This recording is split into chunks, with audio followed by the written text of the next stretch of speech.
la journée internationale pour les droits des femmes qui est demain. On a déjà fait la manif en fait avant-hier samedi sur le parvis des droits de l'homme, qui mériterait d'être rebaptisé parvis des droits humains, mais malheureusement on n'y est pas encore. Et cette année, moi je fais des manifestations du 8 mars depuis très longtemps, et là c'était incroyable parce que d'habitude les mots d'ordre étaient plus consensuels pour les droits des femmes, etc. Et alors là, on a l'impression qu'on a changé d'époque. La pancarte était révolution. Révolution avec les hauts marqués avec la croix, voilà, les deux en fait, voilà. Donc la révolution, il y en avait deux. Et c'était très joli, et c'était la solidarité évidemment avec les femmes du monde arabe, mais je pense que c'était plus que ça. Il y a un air du temps, il y a un air du temps en ce moment quand même à la révolte, et il y a des termes qu'on n'employait plus même l'année dernière où ça faisait gros mots. Oui, le combat féministe va de pair avec le combat social et politique. Et moi, ma question, c'est par rapport justement au combat politique. On voit de plus en plus de femmes qui ont envie de participer, qui ont envie de s'engager, et on ne voit pas suffisamment de résultats. Et moi, le monde politique, c'est un monde qui a été créé quand même par les hommes. C'est encore un monde d'hommes. Comment faire notre place sans devenir des hommes? C'est une vraie question difficile en fait, parce que il y a eu tout le débat autour de la parité justement pour se poser cette question de l'égalité, en tout cas dans la représentation politique, voilà, de dire qu'il faut qu'il y ait des femmes à part égale. Le bilan de cette loi pour l'instant n'est quand même pas très probant. Il n'y a qu'à voir le nombre de femmes à l'Assemblée nationale, c'est totalement ridicule. Et comme ça l'est au niveau des maires, des femmes qui sont en responsabilité, elles sont totalement minorisées et elles n'arrivent pas à se faire leur place. Alors je pense qu'il faut de la bataille politique collective, c'est-à-dire de la solidarité entre femmes. Il faut de la mobilisation sur ces terrains-là et dire qu'il faut l'égalité. Ça se fait par des luttes collectives. Après, il y a des enjeux structurels, comme notamment la question domestique et parentale. Il ne faut pas rêver, je veux dire, comme dans le monde des syndicats ou dans les endroits où il y a la nécessité de l'engagement, ça prend du temps. Et comme la politique est organisée par les hommes et pour les hommes ont eu beaucoup de temps et ils ont fait des règles du jeu où être présent à des réunions, à des tonnes de réunions, tard le soir même pour n'y faire pas grand chose, est un élément déterminant pour être choisi ensuite pour occuper un poste de responsabilité. Ça c'est un vrai problème, parce que les femmes aujourd'hui, elles font 80% des tâches domestiques, elles s'occupent prioritairement d'élever les enfants, et donc elles ne trouvent pas le temps pour aller à toutes ces espèces de routines politiques. Moi je suis pour des actions positives. Je déteste l'idée de discrimination positive, j'aime pas, mais des actions positives, c'est-à-dire de favoriser, de dire qu'on doit avoir des objectifs de résultats, pourquoi pas. Je n'aimais pas la parité parce que c'était l'idée, la notion de parité, parce que c'était l'idée que l'universel est 2. Et que donc, comme l'universel est 2, ça doit être 50-50. Parce qu'il y a d'autres différences. Il n'y a pas de combien de fils d'ouvriers à l'Assemblée nationale, combien de noirs, le problème de la représentation politique, malheureusement, son drame, le fait qu'elle ne correspond pas à la réalité de la diversité sociale n'est pas lié qu'aux femmes.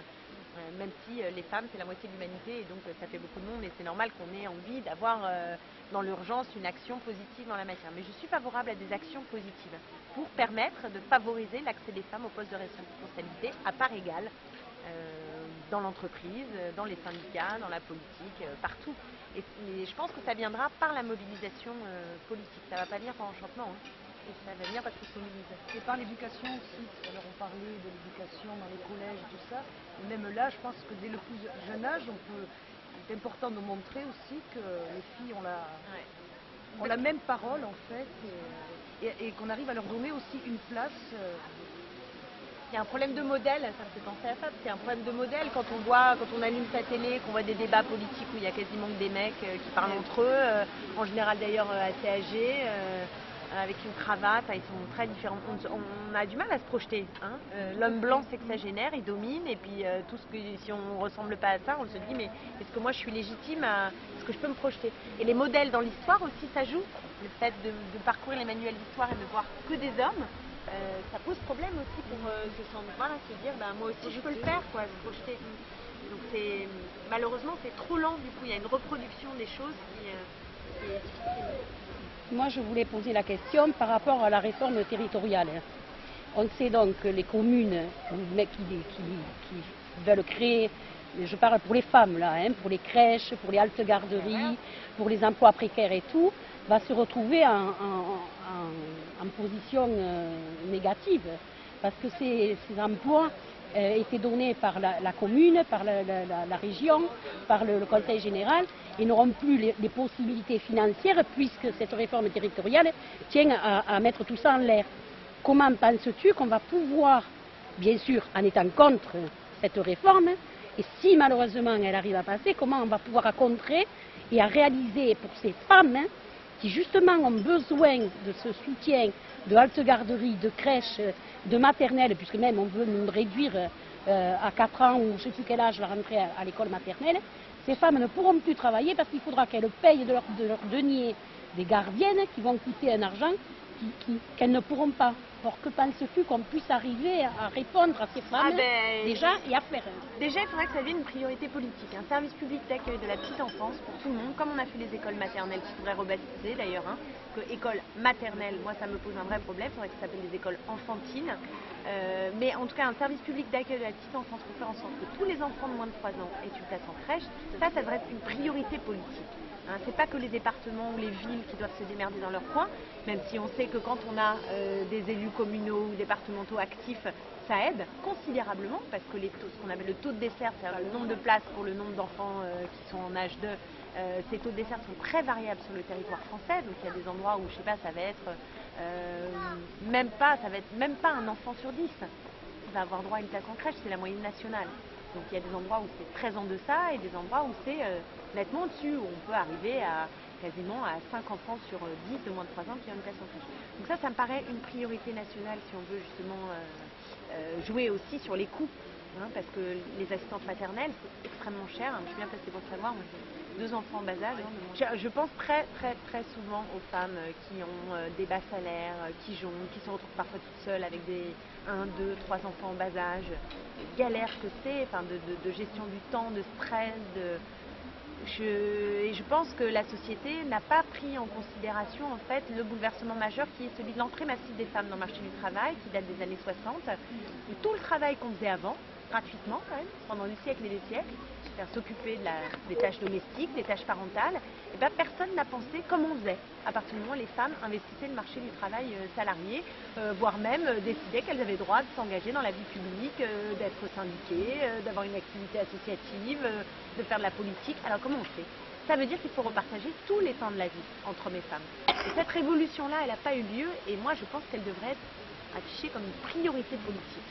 C'est le rapport au temps de la vie qui doit changer et qui peut permettre à des femmes de vivre plus tranquillement cet état de grossesse, quoi, qui aujourd'hui est souvent vu comme un frein par rapport à leur carrière professionnelle. Et pour une part, malheureusement, à raison, puisque dans les faits, ça peut compliquer leur carrière. Mais je pense que c'est trop dangereux d'abandonner un des bouts. Donc moi, je pense qu'il faut tenir les 2 bouts. Et autant faire se peut, hein, sans s'épuiser non plus. Je ne condamne pas les femmes qui font d'autres choix et qui disent bon, ben, moi j'y arrive pas, je fais tel ou tel choix, mais c'est aussi une bataille qu'il faut qu'on mène ensemble pour donner les conditions à ces femmes d'avoir des enfants sans renoncer à ce qu'elles ont envie de faire dans leur vie professionnelle et publique. Et suite à ça, il y a une réflexion qui a été faite, que j'ai entendue dans les médias, au sujet de la crise que nous vivons maintenant, qui dit que bon, l'après-guerre, on a mis les femmes à travailler dans les usines et tout, parce que les hommes, malheureusement, il y en a plus d'un qui sont restés, et qu'elles se sont retrouvées pour la plupart des jeunes veuves, le frère, le père, tout ça qui sont restés, et ces femmes ont dû, entre guillemets, aller au charbon. Et maintenant, on nous dit, vous les femmes, il y a une crise, si on veut arriver à réduire cette crise, vous rentrez à la maison et vous laissez la place aux hommes. Moi, je pense qu'on a fait un recul avec un bond de plus de 30-40 ans en arrière, plutôt que d'avancer comme ce qu'on voudrait faire, et la libération de la femme. Alors, quelle est ta position toi là-dessus? Je partage ta colère. Je ne peux pas le dire mieux. Je trouve ça incroyable. J'étais stupéfaite par ce sondage qui, en effet, montre que, mais je ne sais plus quel était le chiffre, 1 sur combien? Oui, je sais, c'était 50, hein, j'allais dire 1 sur 2, mais j'avais un doute. Un Français sur 2, donc, qui estimerait qu'en cas de crise, les femmes doivent céder leur place dans l'emploi et retourner à la maison. C'est absolument dramatique de penser en ces termes. C'est un recul terrible et on sait qu'on est dans une période où il peut y avoir ce que Suzanne Faludi appelait des backlash, des retours en arrière. Ce matin, aux actualités, 13 500 IVG ont été pratiquées chez des jeunes filles de moins de 16 ans, des enfants, hein, et 4 500 naissances ont eu lieu chez toujours ce panel de jeunes filles. Je trouve qu'à notre époque, à 16 ans, tomber enceinte et être obligée de subir une IVG, c'est quelque chose de grave, c'est quelque chose qui est handicapant pour sa vie de femme ensuite. Et puis c'est pas normal, je veux dire, nous femmes, il faut qu'on se batte pour que nos enfants soient informés et aient les moyens de ne pas être enceintes, même si elles ont des rapports à 16 ans, pourquoi pas.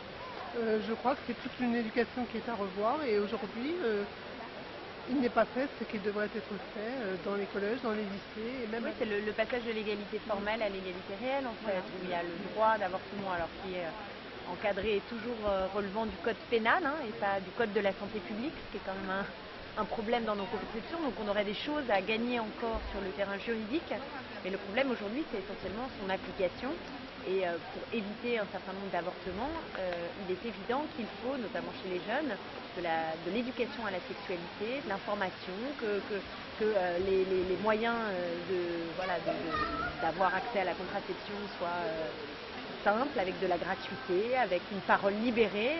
Et de ce point de vue-là, on manque cruellement de volonté politique. Et je pense qu'il faut que dans les collèges et les lycées, on introduise ces dimensions-là comme étant prioritaires pour apprendre aux jeunes filles à connaître leur corps, à savoir comment se protéger d'un avortement, enfin d'une grossesse non désirée. Ceci dit, je pense que les grossesses désirées, je ne sais pas comment elles sont désirées, mais avoir un enfant à moins de 16 ans, ça ne doit pas être simple non plus. Pas désirées, c'est des accidents qui n'ont pas eu d'IVG. Pas d'IVG, mais donc je ne sais pas lequel des deux est le plus embêtant, avoir un enfant à moins de 16 ans ou un IVG. Par ailleurs, je pense aussi qu'il faut se dire que même dans une société idéale, je ne crois pas qu'il n'y aurait plus d'IVG.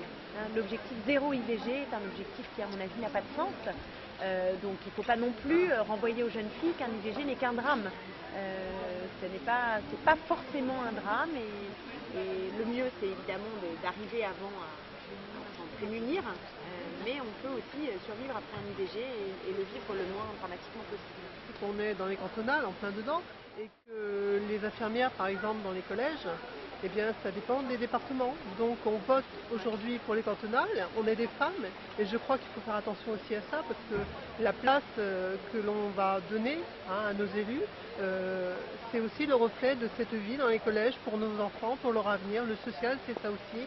Les infirmières, le personnel social, c'est vraiment quelque chose qui est en charge du département et je crois qu'aujourd'hui il faut le préciser et le soutenir.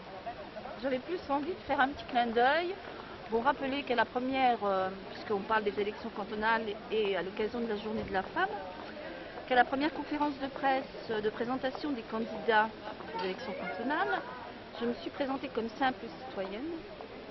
Je n'ai pas une grande histoire politique derrière moi.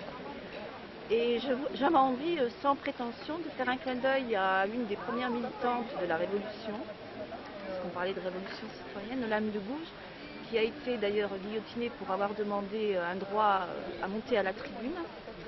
Et j'ai envie de reprendre un peu ce qu'elle a pu dire en disant que le principe de souveraineté, c'est la nation, et que la nation, c'est des hommes et des femmes, tout simplement. Donc la femme a également sa place dans le monde de la politique. Voilà. À part égale? À part égale, tout simplement, en tant qu'être humain. Sur Olympe de Gouges, c'est un beau personnage historique. D'ailleurs, les féministes sont trop méconnues, elles ne sont pas dans les manuels scolaires, à part Olympe de Gouges, depuis quelques années un petit peu. Mais sinon, je peux vous citer les grands noms du féminisme, ça va vous paraître, en général, on les connaît pas. Madeleine Pelletier, une des vraiment très grandes. Je sais pas, ma préférée, Hubertine Auclair, que j'adore, sont des noms qu'on ne connaît pas forcément. On connaît Simone de Beauvoir, Olympe de Gouges, et puis après les Maria de Rème et toutes ces grandes figures qui ont permis de faire avancer au 19e et au début du 20e siècle les droits des femmes sont souvent des personnages restés très inconnus. Les suffragettes du début du 20e, il y a quand même eu un certain nombre, je pense à d'autres figures, Jeanne de Rouen, etc. Roine de Méricourt, on ne les connaît pas et c'est un vrai souci parce que les femmes sont gommées de l'histoire et le féminisme aussi, on ne prend pas la mesure de la révolution qui s'est produite au XXe siècle. C'est une révolution immense, notamment traduite dans deux lois, le droit de vote et le droit à l'avortement, à la contraception. Mais c'est une révolution à l'échelle de l'histoire qui est incroyable et on n'a pas fini. Non seulement elle n'est pas terminée, loin s'en faut, puisqu'il faut passer de l'égalité formelle à l'égalité réelle, mais je pense aussi qu'on n'en prend pas la mesure. Elle est vraiment incroyable, cette révolution du XXe siècle. Elle n'a fait aucun mort du côté des oppresseurs. C'est rare, hein, pour une révolution émancipatrice. Donc vous êtes au courant qu'il y a des élections cantonales qui vont se dérouler prochainement le 20 et le 27 mars. Oui.